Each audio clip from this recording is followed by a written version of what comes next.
ਗਊ ਟੈਕਸ ਦੇ ਉੱਤੇ ਜਿਹੜੀ ਹੈ ਬਹੁਤ ਵੱਡੀ ਪ੍ਰੋਬਲਮ ਲੋਕਾਂ ਨੂੰ ਵੀ ਇਹ ਟੈਕਸ ਕਿਉਂ ਐਡ ਕੀਤਾ ਜਾਂਦਾ ਹੈ। ਇਸ ਟੈਕਸ ਨੂੰ ਜੇਕਰ ਆਪਾਂ ਬਿਹਤਰੀ ਨਾਲ ਸਮਝੀਏ, ਇਸ ਟੈਕਸ ਨੂੰ ਸਮਝਣ ਦੇ ਲਈ ਜੇਕਰ ਅੱਜ ਆਪਾਂ ਗੱਲ ਕਰ ਲਈਏ ਤਾਂ ਸਾਡੇ ਨਾਲ ਇੱਕ ਵਿਦਵਾਨ ਜੈ ਸਿੰਘ ਜੀ ਮੌਜੂਦ ਨੇ। ਸਤਿ ਸ਼੍ਰੀ ਅਕਾਲ ਜੀ। ਸਤਿ ਸ਼੍ਰੀ ਅਕਾਲ ਜੀ। ਜੇਕਰ ਆਪਾਂ ਗਊ ਟੈਕਸ ਦੀ ਗੱਲ ਕਰ ਲਈਏ, ਜਦੋਂ ਬਿੱਲ ਆਉਂਦਾ ਹੈ ਤੁਹਾਨੂੰ ਵੀ ਆਉਂਦਾ ਹੈ, ਤੁਹਾਡੇ ਬਿੱਲ 'ਚ ਵੀ ਗਊ ਟੈਕਸ ਐਡ ਹੋ ਕੇ ਆਉਂਦਾ। ਜਦੋਂ ਕੋਈ ਬੰਦਾ ਗੱਡੀ ਲੈਂਦਾ, ਮੋਟਰਸਾਈਕਲ ਲੈਂਦਾ ਤਾਂ ਗਊ ਟੈਕਸ, हर चीज़ च गऊ टैक्स। ये गऊ टैक्स अक्सर में है कि देखो जी, गल ये है भी जो गऊ टैक्स है बेसिकली तो वैसे तो गौरमेंट को बहाना चाहिए। कोई भी गल का मुद्दा निकले तो वह एक टैक्स बना लेंगे ने। पिछे अवारा गऊआं के मुद्दे ज़्यादा हाईलाइट होए। देखो अवारा गऊआं नाल एक्सीडेंट बड़े होंदे ने, हुण भी हो रहे हैं। शहरों के विच भी पशु लड़ पाते हैं। ਉਹ ਜਦੋਂ ਵਿਚਾਰੇ ਪਸ਼ੂ ਨੇ, ਅਸੀਂ ਉਹਨਾਂ ਨੂੰ ਤਾਂ ਦੇਖੋ ਕਸੂਰਵਾਰ ਨਹੀਂ ਕਹਿ ਸਕਦੇ ਵੀ ਕੋਈ ਉਹਨਾਂ ਦਾ ਕਸੂਰ ਹੈ। ਉਹਨਾਂ ਨੇ ਵੀ ਆਪਣੀ ਜ਼ਿੰਦਗੀ ਜਿਉਣੀ ਹੈ ਅਤੇ ਪਰ ਮਨੁੱਖੀ ਜੀਵਨ 'ਚ ਵੀ ਖਲਲ ਪੈ ਰਿਹਾ।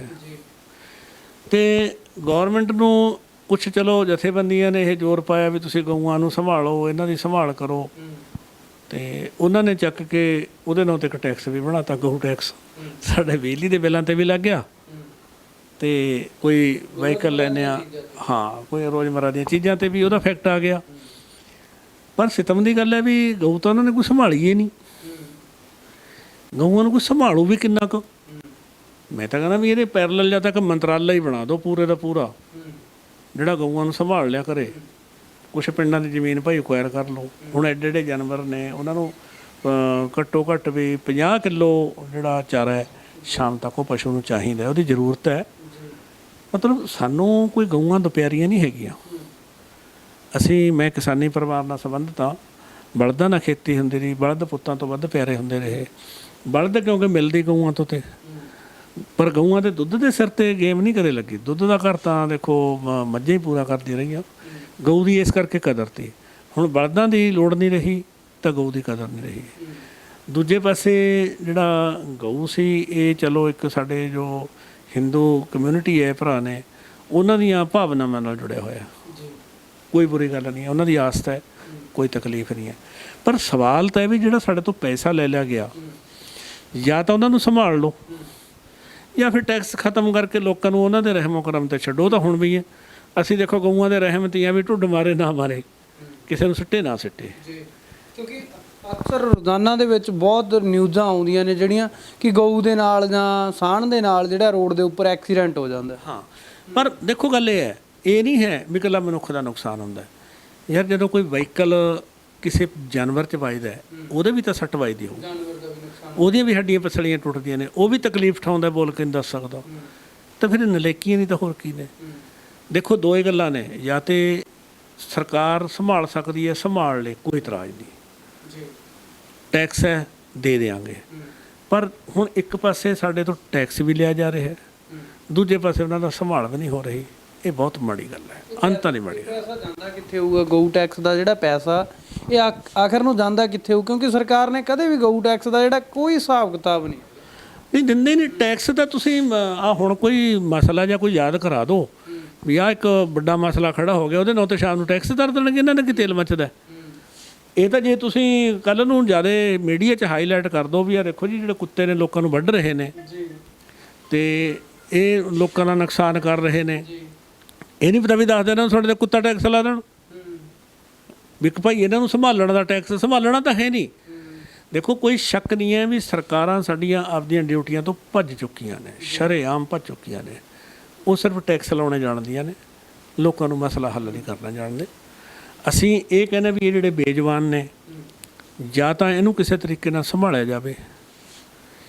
ਬਹੁਤ ਉਹ ਕਹਿਣ ਨੂੰ ਬੁਰੀ ਗੱਲ ਲੱਗਦੀ ਹੈ ਵੀ ਜਾਂ ਇਹਨਾਂ ਨੂੰ ਵਿਚਾਰਿਆਂ ਨੂੰ ਖਤਮ ਹੀ ਕਰ ਦਿੱਤਾ ਜਾਵੇ। ਪਰ ਲੋਕਾਂ ਦੇ ਉੱਪਰ ਜੇਕਰ ਗੱਲ ਕਰੀਏ, ਕਿਸੇ ਨੂੰ 20 ਰੁਪਏ 30 ਰੁਪਏ 50 ਰੁਪਏ 100 ਰੁਪਏ ਟੈਕਸ ਲੱਗਦਾ ਹੈ ਤਾਂ ਲੋਕਾਂ ਦੀ ਜੇਬ ਦੇ ਉੱਤੇ ਲੁੱਟ ਹੁੰਦੀ ਹੈ। ਅੰਕੜਿਆਂ ਦੇ ਹਿਸਾਬ ਨਾਲ ਜੇਕਰ ਗੱਲ ਕਰ ਲਈਏ ਤਾਂ ਕਿੰਨੇ ਕੁ % ਹੈ ਜਿਹੜੀ ਕਿੰਨੇ ਕੁ ਕਰੋੜ ਰੁਪਈਆ ਗਊ ਟੈਕਸ ਦਾ? ਦੇਖੋ ਸਹੀ ਗੱਲ ਹੈ ਵੀ ਮੈਂ ਇਹ ਫਿਗਰ ਬਾਰੇ ਤੁਹਾਨੂੰ ਕੋਈ ਨਹੀਂ ਦੱਸ ਪਾਵਾਂਗਾ। ਸਾਨੂੰ ਤਾਂ ਆਪਦੇ ਬਿੱਲਾਂ ਦਾ ਪਤਾ ਵੀ ਬਿੱਲਾਂ 'ਚ ਵੀ ਆਉਂਦਾ, ਅਤੇ ਜਿਹੜੇ ਜਦੋਂ ਅਸੀਂ ਗੱਡੀਆਂ ਦੇ ਬਿੱਲ ਕਟਾਉਂਦੇ ਲੈਂਦੇ ਹਾਂ, ਕੋਈ ਵਹੀਕਲ ਲੈਂਦੇ ਹਾਂ, ਕੋਈ ਹੋਰ ਚੀਜ਼ ਲੈਂਦੇ ਹਾਂ, ਉਹਦੇ ਉੱਤੇ ਵੀ ਟੈਕਸ ਹੁੰਦਾ। ਇਹ ਹਿਸਾਬ ਨਾਲ ਤਾਂ ਇਹ ਅਰਬਾਂ ਖਰਬਾਂ ਰੁਪਈਆ ਇਹ ਬਣਾ ਜਾਂਦੇ ਨੇ। ਤੇ ਉਹ ਇਹਨਾਂ ਦੀ ਖਾਣ ਪੀਣ ਦੇ ਕੰਮ ਆਉਂਦਾ। ਟੈਕਸ ਤਾਂ ਇਹਨਾਂ ਦੇ ਖਾਣ ਪੀਣ ਦੇ ਕੰਮ ਆਉਂਦੇ ਨੇ, ਪਬਲਿਕ ਦੇ ਕੰਮ ਥੋੜ੍ਹੀ ਆਉਂਦੇ ਨੇ। ਤੇ ਟੈਕਸ ਦੀਆਂ ਕਦੇ ਕੋਈ ਜਿਹੜੀ ਡਿਵੈਲਪਮੈਂਟ ਹੋ ਰਹੀ ਹੈ ਉਹ ਪ੍ਰਾਈਵੇਟ ਕੰਪਨੀਆਂ ਕਰ ਰਹੀਆਂ ਨੇ, ਰੋਡ ਬਣ ਰਹੇ ਨੇ ਉਹ ਪ੍ਰਾਈਵੇਟ ਕੰਪਨੀਆਂ ਬਣਾ ਰਹੀਆਂ। ਇਹ ਨਹੀਂ ਪਤਾ ਲੱਗਦਾ ਸਾਨੂੰ ਤਾਂ ਅੱਜ ਤੱਕ ਇਹ ਆ ਹੁਣੇ ਨਵਾਂ ਟੈਕਸ ਲੱਗ ਕੇ ਵੀ ਦੁੱਧ ਤੇ ਵੀ ਟੈਕਸ, ਪਨੀਰ ਤੇ ਵੀ ਟੈਕਸ, ਇਹਦੇ ਟੈਕਸ ਦੇਣੇ ਨੇ। ਫਿਰ ਸਾਨੂੰ ਫੌਜਾਂ ਦਾ ਵੀ ਕੋਈ ਭਾਅ ਨਹੀਂ, ਫਿਰ ਤਾਂ ਭਰਾਵਾ ਚਾਹੇ ਚਾਈਨਾ ਸਿਰ ਤੇ ਆ ਕੇ ਵੀ ਲੁੱਟਣਾ ਸਾਨੂੰ ਉਹਨਾਂ ਨੇ ਵੀ ਲੁੱਟਣਾ ਇਹਨਾਂ ਨੇ ਵੀ, ਫਿਰ ਆਪਦਾ ਇੱਥੇ ਹੈ ਕੀ? ਇਹਦਾ ਖੋਹ ਖਿੰਜ ਹੈ, ਧੌੜੀ ਲਾਉਣੀ ਹੈ। ਜੇ ਬਗਾਨਾ ਵੀ ਆ ਜੂ, ਬਗਾਨਾ ਸਾਨੂੰ ਕੋਈ ਹੜ ਤਾਂ ਜੋੜ ਨਹੀਂ ਲਊ, ਉਹ ਵੀ ਸਾਡੇ ਤੋਂ ਪੈਸੇ ਭਾਲੂ, ਇਹ ਵੀ ਪੈਸੇ ਭਾਲੇ ਜਾਂਦੇ। ਜੈ ਸਿੰਘ ਜੀ, ਤੁਸੀਂ ਟੈਕਸ ਦੀ ਗੱਲ ਕਰਦੇ ਹੋ, ਕਹਿੰਦੇ ਹਰ ਚੀਜ਼ ਤੇ ਟੈਕਸ ਲਾਤਾ। ਥੋੜੀ ਦੇਰ ਪਹਿਲਾਂ ਜੇ ਆਪਾਂ ਪਿਛਲੇ ਸਮੇਂ ਦੀ ਗੱਲ ਕਰ ਲਈਏ ਤਾਂ ਮੋਦੀ ਨੇ ਗੁਰੂ ਘਰ ਦੇ ਲੰਗਰਾਂ ਤੇ ਟੈਕਸ ਲਾਇਆ ਸੀ, ਲੰਗਰਾਂ ਤੇ ਵੀ ਟੈਕਸ ਲੱਗਿਆ ਸੀ। ਤੁਸੀਂ ਦੁੱਧ ਪਨੀਰ ਦੀ ਗੱਲ ਕਰ ਰਹੇ ਹੋ, ਅੱਜ ਉਹਦੇ ਤੇ ਟੈਕਸ ਲੱਗਿਆ। ਹਰ ਚੀਜ਼ ਤੇ ਟੈਕਸ ਲੱਗ ਰਿਹਾ। ਹਰ ਸਰਕਾਰੀ ਜਿਹੜਾ ਮਹਿਕਮਾ, ਹਰ ਡਿਪਾਰਟਮੈਂਟ ਆ ਜਿਹੜਾ ਸਰਕਾਰੀ, ਉਹ ਸਰਕਾਰ ਕਹਿੰਦੀ ਫੇਲ ਹੋ ਗਿਆ ਤੇ ਉਹ ਵਿਕ ਰਿਹਾ। ਉਹਦੀਆਂ ਪੂਰੀਆਂ ਕੀਮਤਾਂ ਤੇ ਵੀ ਨਹੀਂ ਵਿਕ ਰਿਹਾ, ਉਹਦੀਆਂ ਅੱਧੀਆਂ ਤੋਂ ਵੀ ਥੱਲੇ ਦੀਆਂ ਕੀਮਤਾਂ ਤੇ ਵੇਚਿਆ ਜਾਂਦਾ ਆਪਣੇ ਚਹੇਤਿਆਂ ਨੂੰ।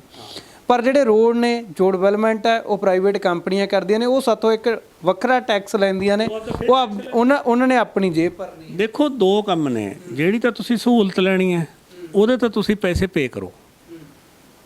ਚਾਹੇ ਹੁਣ ਪ੍ਰਾਈਵੇਟ ਟ੍ਰੇਨਾਂ ਆ ਰਹੀਆਂ ਨੇ, ਚਾਹੇ ਪ੍ਰਾਈਵੇਟ ਬੱਸਾਂ ਨੇ, ਚਾਹੇ ਪ੍ਰਾਈਵੇਟ ਸੜਕਾਂ ਨੇ, ਕੁਛ ਵੀ ਹੈ, ਉਹਦਾ ਤਾਂ ਅਸੀਂ ਪੈਸਾ ਦੇਣਾ ਹੈ, ਉਹਨਾਂ ਤੋਂ ਕੰਮ ਲੈਣਾ ਹੈ।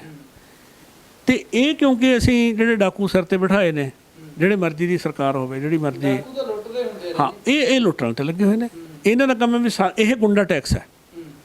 ਸਪਸ਼ਟ ਗੱਲ, ਜਦੋਂ ਸਾਨੂੰ ਸਰਵਿਸ ਕੋਈ ਮਿਲਦੀ ਹੀ ਨਹੀਂ ਤਾਂ ਫਿਰ ਗੁੰਡਾ ਟੈਕਸ ਹੀ ਹੈ ਨਾ।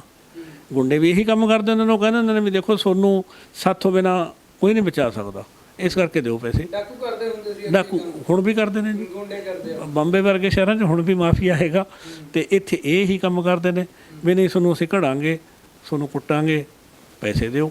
ਕੰਮ ਸਰਵਿਸ ਦੇਣੀ ਇਹਨਾਂ ਦਾ ਕੰਮ ਨਹੀਂ ਹੈ। ਕਿਹੜੇ ਖੇਤਰ 'ਚ ਸਰਵਿਸ ਮਿਲਦੀ ਹੈ? ਸਿੱਖਿਆ ਨਹੀਂ ਮਿਲਦੀ, ਸਿਹਤ ਨਹੀਂ ਮਿਲਦੀ। ਗਊ ਟੈਕਸ ਦੀ ਗੱਲ ਕਰ ਰਹੇ, ਜੇ ਗਊ ਟੈਕਸ ਨੂੰ ਬਰੀਕੀ 'ਚ ਸਮਝਿਆ ਜਾਵੇ, ਕੀ ਮਜਬੂਰੀ ਹੋ ਗਈ ਗਊ ਟੈਕਸ ਲਾਉਣ ਦੀ? ਕਿਉਂਕਿ ਪਿੰਡ ਜੇ ਗੱਲ ਕਰ ਲਈਏ, ਹਰ ਪਿੰਡ ਨਹੀਂ ਤਾਂ ਦੂਜੇ ਜਾਂ ਤੀਜੇ ਪਿੰਡ ਦੇ ਵਿੱਚ ਗਊਸ਼ਾਲਾ ਬਣੀਆਂ ਹੋਈਆਂ ਨੇ ਆਪਣੇ ਲੈਵਲ ਤੇ। ਕਈ ਸਮਾਜ ਸੇਵੀ ਲੋਕਾਂ ਨੇ ਗਊਸ਼ਾਲਾ ਬਣਾਈਆਂ ਹੋਈਆਂ ਨੇ, ਤੇ ਉਹਨਾਂ 'ਚ ਉਸ ਇਲਾਕੇ ਦੀ ਸੰਗਤ ਆ ਜਿਹੜੇ ਲੋਕ ਨੇ, ਉਹ ਉਸ 'ਚ ਵੱਧ ਚੜ੍ਹ ਕੇ ਹਿੱਸਾ ਲੈਂਦੇ ਆ, ਸੇਵਾ ਕਰਦੇ ਆ, ਪੈਸੇ ਦਿੰਦੇ ਆ, ਹਰ ਜਿਹੜੀ ਲੋੜਵੰਦ ਚੀਜ਼ ਆ ਉਹ ਦਿੰਦੇ ਆ ਉੱਥੇ। ਸਰਕਾਰ ਨੂੰ ਗਊ ਟੈਕਸ ਲਾਉਣ ਦੀ ਕੀ ਲੋੜ ਪੈ ਗਈ? ਨਹੀਂ, ਲੋੜ ਨਹੀਂ, ਉਹ ਤਾਂ ਯਾਦ ਕਰਾਤਾ ਨਾ, ਉਹ ਤਾਂ ਬਹਾਨਾ ਸੀਗਾ। ਸਰਕਾਰ ਨੂੰ ਲੋੜ ਨਹੀਂ ਹੈ, ਉਹ ਤਾਂ ਇੱਕ ਐਡਾ ਵੱਡਾ ਉਹਨਾਂ ਦਾ ਤਾਂ ਢਿੱਡ ਹੈ, ਇੱਕ ਐਡਾ ਵੱਡਾ ਟੋਆ ਹੈ ਜਿਹੜਾ ਕਿਸੇ ਹਾਲਤ 'ਚ ਭਰੇ ਨਹੀਂ ਜਾ ਸਕਦਾ। ਉਹ ਤਾਂ ਕੋਈ ਬਹਾਨਾ ਚਾਹੀਦਾ ਵੀ ਲੋਕਾਂ ਨੇ ਗਊ ਕਹਿੰਦਾ ਵੀ ਧਰ ਟੈਕਸ, ਬਸ ਹੋਰ ਕੁਛ ਨਹੀਂ ਹੈ। ਹਾਂ, ਟੈਕਸ ਲੈਂਦੇ ਨੇ, ਟੈਕਸ ਹੀ ਲੈਂਦੇ ਨੇ। ਦੇਖੋ ਸਰਵਿਸ ਜਿਹੜਾ ਉਹਨਾਂ ਦਾ ਕੰਮ ਨਹੀਂ ਹੈ। ਗਊਆਂ ਅਸੀਂ ਵੀ ਯਾਰ ਸੰਭਾਲਦੇ ਹਾਂ, ਮੇਰੇ ਆਪਦੇ ਪਿੰਡ ਵੀ ਗਊਸ਼ਾਲਾ ਹੈ। ਆਹ 500 ਮੀਟਰ ਦੇ ਫਾਸਲੇ 'ਤੇ ਸਾਡਾ ਗਊਧਾਮ ਹਸਪੀਟਲ ਵੀ ਬਣਿਆ ਹੋਇਆ ਹੈ। ਅਸੀਂ ਵੀ ਸਾਡੇ ਤੋਂ ਜਿੰਨਾ ਚਿਰ ਕੁਛ ਹੋ ਪਾਉਂਦਾ ਅਸੀਂ ਉਹਨਾਂ ਲਈ ਕਰਨ ਦੀ ਕੋਸ਼ਿਸ਼ ਕਰਦੇ ਹਾਂ। ਜੇ ਆਪਾਂ ਲੀਗਲੀ ਗੱਲ ਕਰੀਏ, ਗਊ ਟੈਕਸ ਲੈ ਰਹੀ ਹੈ ਸਰਕਾਰ, ਲੀਗਲੀ ਗੱਲ ਕਰੀਏ, ਟੈਕਸ ਲੈਂਦੀ ਹੈ ਸਰਕਾਰ। ਜੇਕਰ ਗਊ ਦੇ ਨਾਲ ਹੈ, ਹਾਦਸੇ ਦੇ ਵਿੱਚ ਕਿਸੇ ਦੀ ਜਾਨ ਚਲੀ ਜਾਂਦੀ ਹੈ, ਕਿ ਗਊ ਟੈਕਸ ਦੇ ਨਾਂ ਦੇ ਉੱਪਰ ਫਿਰ ਉਸ ਬੰਦੇ ਨੂੰ ਕੋਈ ਕਲੇਮ ਦਿੱਤਾ ਜਾਂਦਾ, ਕੋਈ ਮੁਆਵਜ਼ਾ ਦਿੱਤਾ ਜਾਂਦਾ? ਕਿਉਂਕਿ ਉਹ ਇਨਸ਼ੋਰ ਵੀ ਉਹਦੇ 'ਚ ਕਲੇਮ ਹੋਣਾ ਚਾਹੀਦਾ ਹੈ। ਦੇਖੋ ਜੀ, ਜਿਹੜੇ ਕਾਨੂੰਨ ਹੈ ਨਾ, ਕਾਨੂੰਨ ਤਾਂ ਮੋਮ ਦਾ ਨੱਕ ਹੈ, ਜਿੱਧਰ ਮਰਜ਼ੀ ਮੁੜ ਲਓ। ਕਦੇ ਮਿਲਿਆ ਕਿਸੇ ਨੂੰ? ਮਿਲੂਗਾ ਵੀ ਨਹੀਂ। ਜਿਹੜੀ ਤੁਸੀਂ ਕਾਨੂੰਨ ਦੀ ਗੱਲ ਕਰਦੇ ਹੋ, ਇੰਡੀਆ ਤੇ ਕਾਨੂੰਨ, ਇਹ ਦੋ ਵੱਖਰੀਆਂ ਚੀਜ਼ਾਂ ਨੇ।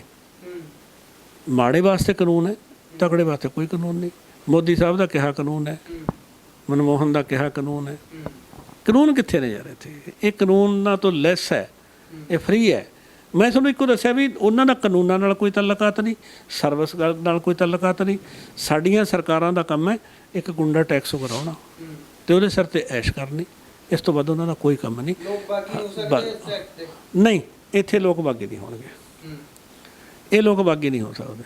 ਲੋਕਾਂ ਦੀ ਜ਼ਮੀਰ ਮਰ ਗਈ, ਜਿਉਂਦੀ ਕਿੱਦਾਂ ਦੀ ਜੀ?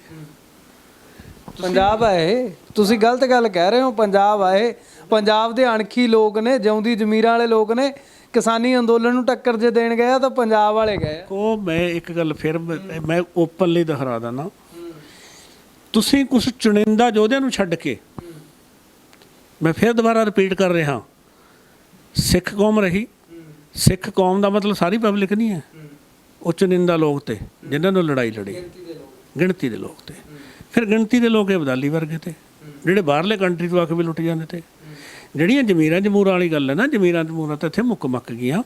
ਅਸੀਂ ਨਾਲੇ ਜਿਹੜਾ ਸਾਡੇ ਉਹ ਸਿੱਖ ਸੰਘਰਸ਼ ਤੇ ਉਹ ਬਹੁਤ ਪੁਰਾਣੇ ਚਲੇ ਗਏ ਤੇ ਬਹੁਤ ਥੋੜ੍ਹੇ ਲੋਕਾਂ ਨੇ ਉਹ ਆਪਦੀ ਇੱਕ ਪਛਾਣ ਕਾਇਮ ਰੱਖੀ, ਬਾਕੀਆਂ ਦੀ ਕੋਈ ਨਹੀਂ ਤੀ ਗਈ। ਫਿਰ ਜੇ ਮੈਂ ਪੁੱਛ ਲਾਂ ਇੱਕ ਸਵਾਲ ਤੀ ਵੀ ਜਿਹੜਾ ਸੰਨ 84 ਤੋਂ ਲੈ ਕੇ ਘਾਣ ਹੋਇਆ 95 ਤੱਕ ਸਾਰੀ ਜਵਾਨੀ ਦਾ ਘਾਣ ਹੋਇਆ, ਕਿਹਨੇ ਕੀਤਾ? ਕੋਈ ਬਾਹਰੋਂ ਆਇਆ ਤੇ ਕੋਈ? ਇਹੀ ਪੰਜਾਬੀ ਸੀ। ਦੋਵੇਂ ਪਾਸੇ ਮਾਰਨ ਵਾਲੇ ਤੇ ਦੋਵੇਂ ਪਾਸੇ ਮਰਨ ਵਾਲੇ ਤੇ। ਕਿਹੜੀਆਂ ਗੈਰਤਾਂ ਗੋਰਤਾਂ ਨੇ? ਗਦਾਰੀਆਂ ਦਾ ਕੋਈ ਕਮੀ ਰਹੀ ਹੈ? ਸਾਡੇ ਲੀਡਰ ਗਦਾਰ, ਸਾਡੇ ਵਿੱਚੋਂ ਸੰਘਰਸ਼ ਦੇ ਵਿੱਚੋਂ ਗਦਾਰ। ਰਹੀ ਗੱਲ ਕਿਸਾਨ ਮੋਰਚੇ ਦੀ, ਇਹ ਅਸਲ ਦੇ ਵਿੱਚ ਕਿਸਾਨਾਂ ਦੀ ਸਪੋਰਟ ਘੱਟ ਤੀ। ਮੈਂ ਤੁਹਾਨੂੰ ਬੜੀ ਸਪਸ਼ਟ ਗੱਲ ਦੱਸ ਦਿਆਂ, ਚਾਹੇ ਇਹ ਗੱਲ ਬੁਰੀ ਲੱਗੇ।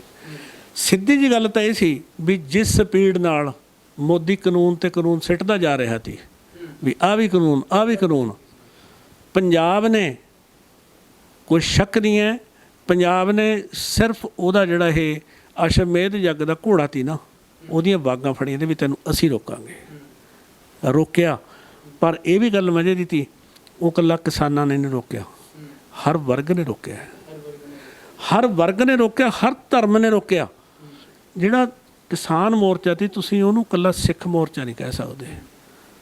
ਲੰਗਰ ਦੀ ਜੋ ਪ੍ਰਥਾ ਹੈ ਉਹ ਸਾਡੇ ਸਿੱਖ ਧਰਮ ਦੀ ਹੈ, ਕੋਈ ਸ਼ੱਕ ਨਹੀਂ, ਉਹਦੀ ਵੀ ਸ਼ਮੂਲੀਅਤ ਤੀ। ਪਰ ਇਕੱਲੇ ਲੰਗਰ ਨਾਲ ਵੀ ਨਹੀਂ ਕੰਮ ਚੱਲਿਆ ਯਾਰ। ਹਰਿਆਣਵੀਆਂ ਨੇ ਤਾਂ ਪੂਰਾ ਜ਼ੋਰ ਸ਼ੋਰ ਲਾਇਆ। ਹਰਿਆਣਵੀਆਂ ਨੇ ਮੇਰਾ ਖਿਆਲ ਦੁੱਧਾਂ ਦੇ ਤੇ ਹੜ ਲਿਆ ਕੇ ਰੱਖੇ ਨੇ, ਲੱਸੀਆਂ ਦੇ, ਕਮੀ ਨਹੀਂ ਰਸੜੀ ਸੇਵਾ ਦੀ ਕੋਈ ਪਿੱਛੇ ਨਹੀਂ ਰਿਹਾ। ਇਸ ਕਰਕੇ ਔਰ ਯੂਪੀ ਪਿੱਛੇ ਨਹੀਂ ਰਹੀ, ਟਕੈਤ ਵਰਗੇ ਪਿੱਛੇ ਨਹੀਂ ਰਹੇ, ਉੱਥੇ ਕਿਸੇ ਦਾ ਯੋਗਦਾਨ ਘੱਟ ਨਹੀਂ। ਉਹ ਪੂਰੇ ਦੇ ਪੂਰੇ ਇੱਕ ਮਤਲਬ ਜਨ ਅੰਦੋਲਨ ਸੀ ਜਿਹੜਾ ਐਡਾ ਵੱਡਾ ਖੜਾ ਹੋਇਆ। ਪਰ ਉਹਨੇ ਕਾਨੂੰਨ ਲਾਗੂ ਕੀਤੇ, ਉਹ ਕਾਨੂੰਨ ਵਾਪਸ ਹੋ ਗਏ। ਜਿਹੜੇ ਮੁੱਦੇ ਤੇ ਉੱਥੇ ਦੀ ਥਾਂ ਫਿਰ ਖੜੇ ਨੇ। ਕੀ ਅੱਜ ਕਿਸਾਨੀ ਫਰੀ ਹੋ ਗਈ? ਕਿਸਾਨੀ ਤਾਂ ਉਹੀ ਬੁਰੇ ਹਾਲਾਂ 'ਚ ਫੇਰ ਹੈ, ਕਿਉਂਕਿ ਤਾਂ ਉਹਨਾਂ ਨੇ ਜਿਹੜਾ ਸੱਪ ਕੱਢਿਆ ਸੀ ਉਹੀ ਖੱਡ 'ਚ ਵਾਪਸ ਗਿਆ। ਔਰ ਉਹਨਾਂ ਨੇ ਨਾਲੋਂ ਨਾਲ ਇਸ਼ਾਰਾ ਵੀ ਦਿੱਤਾ ਤੇ ਵੀ ਦੁਬਾਰੇ ਫੇਰ ਕੱਢਾਂਗੇ, ਇਹ ਵੀ ਨਾਲ ਇਸ਼ਾਰਾ ਦਿੱਤਾ ਸੀ। ਇਹਦੇ ਬਾਰੇ ਲਈ ਕੋਈ ਸ਼ੋਰ ਨਹੀਂ ਉਹਦਾ ਕੀ ਹੋਊਗਾ। ਪਰ ਮੈਂ ਇੱਕ ਸਾਫ਼ ਦੱਸਦਾ ਵੀ ਜਿਹੜੀ ਉਹ ਐਡੀ ਵੱਡੀ ਜਿੱਤ ਤੀ, ਉਹ ਪੂਰੇ ਦੇ ਪੂਰੇ 3-4 ਸਟੇਟਾਂ ਦੀ ਜਿੱਤ ਹੈ। ਉਹਨੂੰ ਇਕੱਲੇ ਪੰਜਾਬ ਨਾਲ ਜੋੜ ਕੇ ਵੀ ਨਹੀਂ ਦੇਖਿਆ ਜਾ ਸਕਦਾ। ਪੰਜਾਬ ਦੇ ਲੋਕ ਵਿੱਚੋਂ ਖਿਲਾਫ ਵੀ ਬਥੇਰੇ ਤੇ ਮੋਰਚੇ ਦੇ। ਧੜੇਬੰਦੀ ਮੇਰਾ ਖਿਆਲ ਹੈ ਜੋ ਪੰਜਾਬ ਨੇ ਖੇਹ ਉਡਾਈ ਹੈ ਧੜੇਬੰਦੀ ਕਰਕੇ, ਕੋਈ ਕਹਿੰਦੇ ਤੇ ਇਹ ਕਾਮਰੇਡ, ਦੂਜੇ ਕਹਿੰਦੇ ਤੇ ਇਹ ਖਾਲਿਸਤਾਨੀ, ਕਿੰਨੇ ਧੜੇ ਬਣੇ ਹੋਏ ਤੇ ਯਾਰ ਇਕੱਲੇ ਪੰਜਾਬ ਦੇ। ਹਰਿਆਣੇ 'ਚ ਤਾਂ ਨਹੀਂ ਮੈਨੂੰ ਦੇਖਿਆ ਤੁਸੀਂ ਵੈਸੇ ਹਰਿਆਣਵੀਆਂ ਦਾ ਕੋਈ ਧੜਾ? ਇਕੱਲਾ ਗੁਰਨਾਮ ਸਿੰਘ ਚੜੂਨੀ ਨੇ ਪਹਿਲਾਂ ਜੇਕਰ ਗੱਲ ਕਰੀਏ ਤਾਂ ਗੁਰਨਾਮ ਸਿੰਘ ਚੜੂਨੀ ਨੇ ਕਮਾਂਡ ਆ ਜਿਹੜੀ ਪੂਰੇ ਹਰਿਆਣੇ ਦੀ ਸਾਂਭ ਕੇ ਰੱਖੀ ਹੋਈ। ਨਹੀਂ, ਉਹਨਾਂ ਨੇ ਰੱਖੀ, ਚੜੂਨੀ ਨੇ ਰੱਖੀ ਜਾਂ ਹੋਰ ਧੜੇ? ਕੀ ਉਹਨਾਂ 'ਚ ਵੀ ਇੰਨੇ ਧੜੇ ਬਣੇ ਨੇ? ਯੂਪੀ 'ਚ ਵੀ ਇੰਨੇ ਧੜੇ ਬਣੇ ਨੇ? ਜਿਹੜਾ ਕੁਛ ਇਹਨਾਂ ਨੇ ਕੁੱਕੜ ਖੇਹ ਉਡਾਈ ਹੈ ਇੱਕ ਦੂਜੇ ਤੇ, ਉਹਨਾਂ ਨੂੰ ਇੱਕ ਕੋਈ ਲਾਲ ਲੀਰਾਂ ਕਹੀ ਜਾਂਦਾ, ਦੂਜੇ ਖਾਲਿਸਤਾਨੀਆਂ ਤੋਂ ਥੱਲੇ ਨਹੀਂ ਆਉਂਦੇ। ਉਹ ਕਹਿੰਦੇ ਸਾਡੇ ਲੰਗਰਾਂ ਬਿਨਾਂ ਗੁਜ਼ਾਰਾ ਨਹੀਂ, ਉਹ ਕਹਿੰਦੇ ਸਾਡੇ ਸੰਘਰਸ਼ ਬਿਨਾਂ ਗੁਜ਼ਾਰਾ ਨਹੀਂ। ਇਹ ਤਾਂ ਮੁਰਗਿਆਂ ਵਾਂਗੂ ਲੜੀ ਗਏ ਨੇ। ਤਾਂ ਇੰਨਾ ਸ਼ੁਕਰ ਹੈ ਵੀ ਨਾਲ ਹਰਿਆਣਾ ਤੀ, ਯੂਪੀ ਤੀ, ਰਾਜਸਥਾਨ ਤੀ, ਕਾਫੀ ਹੱਦ ਤੱਕ ਸਾਰੀਆਂ ਸਟੇਟਾਂ ਦੀ ਲੜਾਈ ਤੀ, ਸਾਰੇ ਵਰਗਾਂ ਦੀ ਤੀ, ਜਿਹਦੇ ਵਿੱਚ ਈਵਨ ਨਾਲ ਵਪਾਰੀ ਵਰਗ ਨੇ ਵੀ ਪੂਰਾ ਸਾਥ ਦਿੱਤਾ। ਵਪਾਰੀ ਵਰਗ ਜੇ ਆਪ ਨਹੀਂ ਜਾ ਪਾਇਆ ਤਾਂ ਉਹਨਾਂ ਨੇ ਆਪਦੇ ਵੱਲੋਂ ਜੋ ਵੀ ਫਾਈਨੈਂਸ਼ੀਅਲ ਹੈਲਪ ਤੀ ਉਹ ਕੀਤੀ ਹੈ। ਅਤੇ ਜਿਹੜੇ ਕੋਈ ਮੁਲਾਜ਼ਮ ਵਰਗ ਤੀ ਉਹਨਾਂ ਨੇ ਵੀ ਹਿਮਾਇਤ ਦਿੱਤੀ। ਮੈਨੂੰ ਤਾਂ ਲੱਗਦਾ ਵੀ ਕੋਈ ਵਰਗ ਪਿੱਛੇ ਰਿਹਾ ਹੀ ਨਹੀਂ। ਉਹ ਸਮੁੱਚੀਆਂ ਸਟੇਟਾਂ ਦੀ ਲੜਾਈ ਤੀ ਛੋਟੇ ਵੀਰੇ, ਉਹ ਇਕੱਲੀ ਪੰਜਾਬ ਦੀ ਲੜਾਈ ਨਹੀਂ ਤੀ।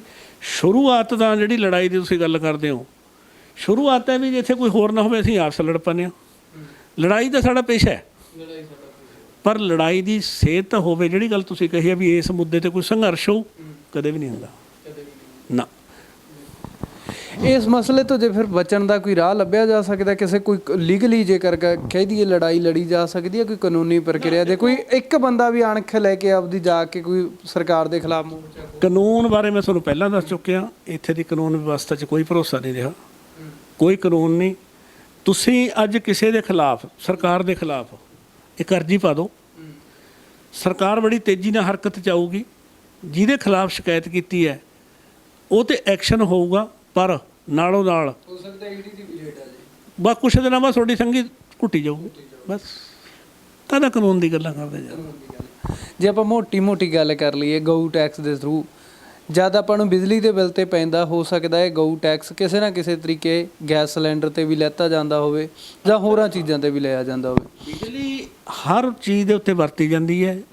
ਮੈਂ ਜਿਹੜੀ ਚੀਜ਼ ਬਣਾ ਰਿਹਾ ਮੇਰੇ ਤੇ ਗਊ ਦਾ ਟੈਕਸ ਲੱਗ ਗਿਆ, ਠੀਕ ਹੈ ਨਾ, ਤੇ ਮੈਂ ਉਹਦੀ ਕੀਮਤ ਉਹਦੇ ਵਿੱਚ ਹੀ ਜੋੜ ਕੇ ਲਾਉਣੀ ਹੈ ਨਾ। ਆਮ ਬੰਦੇ ਦੀ ਜੇਕਰ ਗੱਲ ਕਰ ਲਈਏ ਆਪਾਂ, ਆਮ ਬੰਦੇ ਦੀ ਜੇਬ ਚੋਂ ਕਿੰਨੇ ਕੁ ਪੈਸੇ ਚਲੇ ਜਾਂਦੇ ਆ ਐਸਟੀਮੇਟ ਨਾਲ? ਇੱਕ ਸਧਾਰਨ ਪਰਿਵਾਰ ਦੇ ਸਾਲ ਦੇ ਵਿੱਚ ਕਿੰਨਾ ਕੁ ਜਿਹੜਾ ਜੇਬ ਨੂੰ ਰਗੜਾ ਲੱਗ ਜਾਂਦਾ ਗਊ ਟੈਕਸ ਨਾਲ? 1000 ਰੁਪਏ ਤਾਂ ਲੱਗ ਹੀ ਜਾਂਦਾ ਘੱਟੋ ਘੱਟ, ਨਾ ਕਰਦੇ। ਹਾਂ 1000 ਰੁਪਏ ਦਾ ਇੱਕ ਪਰਿਵਾਰ ਦੇ ਲੱਗ ਜਾਂਦਾ, ਤੇ ਕਿੰਨਾ ਪਰਿਵਾਰ ਹੈ, ਲੱਖਾਂ ਕਰੋੜਾਂ ਦੀ ਆਬਾਦੀ ਹੈ, ਤੇ ਬਹੁਤ ਮੋਟਾ ਇਹ। ਦੇਖੋ ਮੈਨੂੰ ਇਹ ਲੱਗਦਾ ਵੀ ਜੇ ਅੱਜ ਮੈਂ 5-4 ਵਾਰੇ ਤੇ ਕਹਿੰਦਾ ਨਾ ਵੀ ਸਾਡੇ ਇੱਥੇ ਕੁੱਤੇ ਖਾਤੇ ਨੇ ਬੜਾ, ਜ਼ਰੂਰ ਕੁੱਤਾ ਟੈਕਸ ਲਾਉਣਗੇ ਇਹ, ਤੇ ਸਾਨ ਟੈਕਸ, ਸੂਰ ਟੈਕਸ, ਕੁਛ ਵੀ ਲੱਗ ਸਕਦਾ।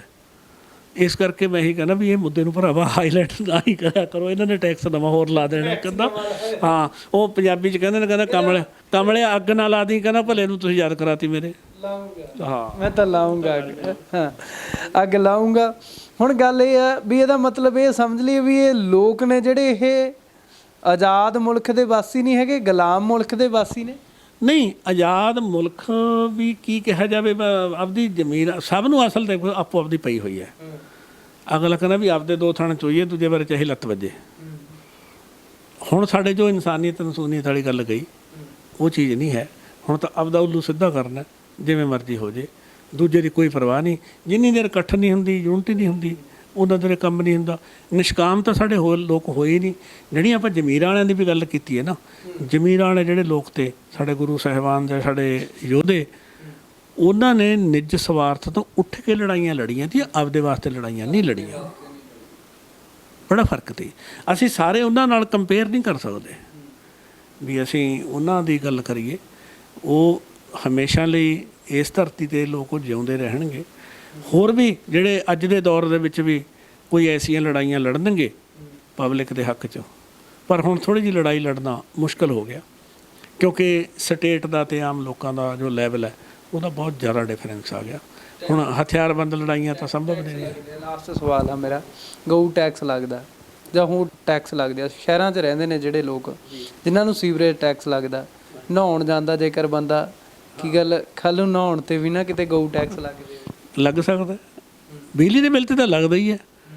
ਬਿਜਲੀ ਦੇ ਬਿੱਲ ਨਾ ਪਾਣੀ ਆਉਂਦਾ, ਉਹਦੇ 'ਤੇ ਲੱਗਦਾ ਰਿਹਾ, ਨਹਾਉਣ 'ਤੇ ਵੀ ਟੈਕਸ ਤਾਂ ਲੱਗ ਹੀ ਰਿਹਾ ਨਾ ਐਟਲੀਸਟ, ਸਿੱਧੇ ਤਰੀਕੇ। ਹਾਂ, ਟੈਕਸ ਤਾਂ ਲੱਗ ਰਿਹਾ, ਸਾਰੇ ਪਾਸੇ ਲੱਗ ਰਿਹਾ।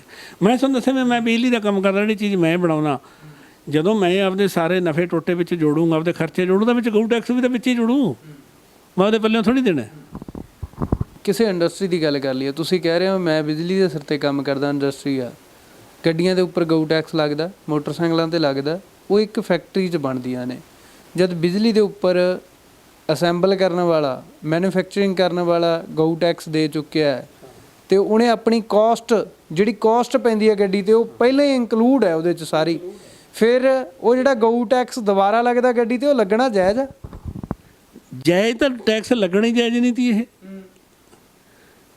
ਜਾਇਜ਼ ਤਾਂ ਸੀ ਹੀ ਨਹੀਂ, ਟੈਕਸ ਹੀ ਨਹੀਂ ਜਾਇਜ਼ ਸੀ। ਇਹ ਟੈਕਸ ਦਾ ਨਾਂ ਘੱਟੋ ਘੱਟ ਨਹੀਂ ਯਾਰ, ਉੱਦਾਂ ਹੀ ਤੁਸੀਂ ਕਹਿ ਦਿਓ ਵੀ ਦੇਖੋ ਵੀ ਸਾਡਾ ਢਿੱਡ ਨਹੀਂ ਭਰਦਾ, ਸਾਨੂੰ ਤਾਂ ਇੰਨੇ ਰੁਪਈਏ ਦਿਓ, ਚਾਹੇ ਆਪਦੇ ਜਵਾਕਾਂ ਦੇ ਮੂੰਹ 'ਚੋਂ ਰੋਟੀ ਖੋਹੋ, ਜੋ ਮਰਜ਼ੀ ਕਰੋ, ਨਾਂ ਨਾ ਲਿਆ ਕਰੋ। ਮੈਨੂੰ ਇਹ ਗੱਲ ਤੋਂ ਥੋੜ੍ਹੀ ਜਿਹੀ ਬੁਰਾ ਲੱਗਦਾ ਵੀ ਤੁਸੀਂ ਮੈਂ ਗਊਆਂ ਦਾ ਵਿਚਾਰੀਆਂ ਨੇ ਕਾਹਨੂੰ ਨਾਂ ਬਦਨਾਮ ਕਰ ਦਿਓ, ਕਰਦਾ ਤਾਂ ਹੈ ਨਹੀਂ, ਤੁਸੀਂ ਉਵੇਂ ਹੀ ਲੁੱਟ ਲਓ ਯਾਰ, ਇੱਕ ਵਾਰ 'ਚ ਲਾ ਦਿਓ ਛੋਟੇ ਸਾਰੇ। ਉਹ ਹਾਲਾਤ ਨਹੀਂ ਜਦੋਂ ਬਜ਼ੁਰਗ ਕਹਾਣੀਆਂ ਸੁਣਾਉਂਦੇ ਸੀ, ਬਜ਼ੁਰਗ ਕਹਿੰਦੇ ਹੁੰਦੇ ਸੀ ਕਿ ਡਾਕੂ ਆਉਂਦੇ ਸੀ ਜਾਂ ਰਾਜਿਆਂ ਦਾ ਰਾਜ ਹੁੰਦਾ ਸੀਗਾ, ਜਿਹੜੇ ਜ਼ਿਮੀਂਦਾਰ ਖੇਤੀ ਕਰਦੇ ਹੁੰਦੇ ਸੀ ਉਹਨਾਂ ਨੂੰ ਚੁਗੋਤੇ 'ਤੇ ਦਿੰਦੇ ਸੀ ਜ਼ਮੀਨਾਂ, ਚੁਗੋਤੇ 'ਤੇ ਦਿੰਦੇ ਸੀ, ਪਰ ਫਿਰ ਵੀ ਰਾਜੇ ਕੀ ਕਰਦੇ ਸੀ, ਮਗਰੋਂ ਉਹਨਾਂ ਦੀਆਂ ਜਾਂ ਡਾਕੂ ਉਹਨਾਂ ਦੀਆਂ ਫਸਲਾਂ ਜਾਂ ਉਹਨਾਂ ਦੀ ਆਮਦਨ ਲੁੱਟ ਕੇ ਲੈ ਜਾਂਦੇ ਸੀ, ਉਹਨਾਂ ਦੇ ਪੱਲੇ ਕੱਖ ਨਹੀਂ ਰਹਿੰਦਾ। ਇਹੀ ਕੰਮ ਨਹੀਂ ਕਰ ਰਹੀ ਸਰਕਾਰ? ਇਹ ਤੋਂ ਥੋੜ੍ਹਾ ਜਿਹਾ ਗਾਹਾਂ ਲੰਘੀ ਹੋਈ ਹੈ। ਇਹ ਹੁਣ ਜਿਹੜੀ ਇੱਕ ਮੁਗਲ ਬਾਦਸ਼ਾਹ ਦੀ ਸ਼ਾਇਦ ਕਹਿੰਦੇ ਹੁੰਦੇ ਨੇ ਵੀ ਉਹ ਮਰੇ ਦੇ ਮੂੰਹ 'ਚੋਂ ਵੀ ਪੈਸਾ ਕੱਢ ਲੈਂਦਾ ਸੀ, ਹੁਣ ਉਹ ਨੇ।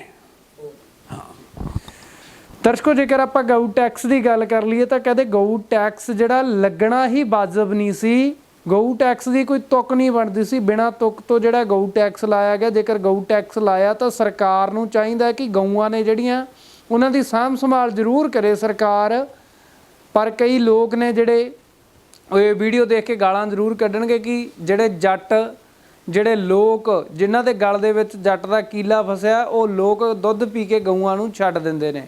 ਜੇਕਰ ਉਹ ਛੱਡ ਦਿੰਦੇ ਨੇ ਤੇ ਤੁਸੀਂ ਗਊ ਟੈਕਸ ਵੀ ਤਾਂ ਲੈਂਦੇ ਹੋ, ਗਊ ਟੈਕਸ ਦੇ ਨਾਂ ਤੇ ਜ਼ਰੂਰ ਸਾਂਭਿਓ ਉਹਨਾਂ ਨੂੰ।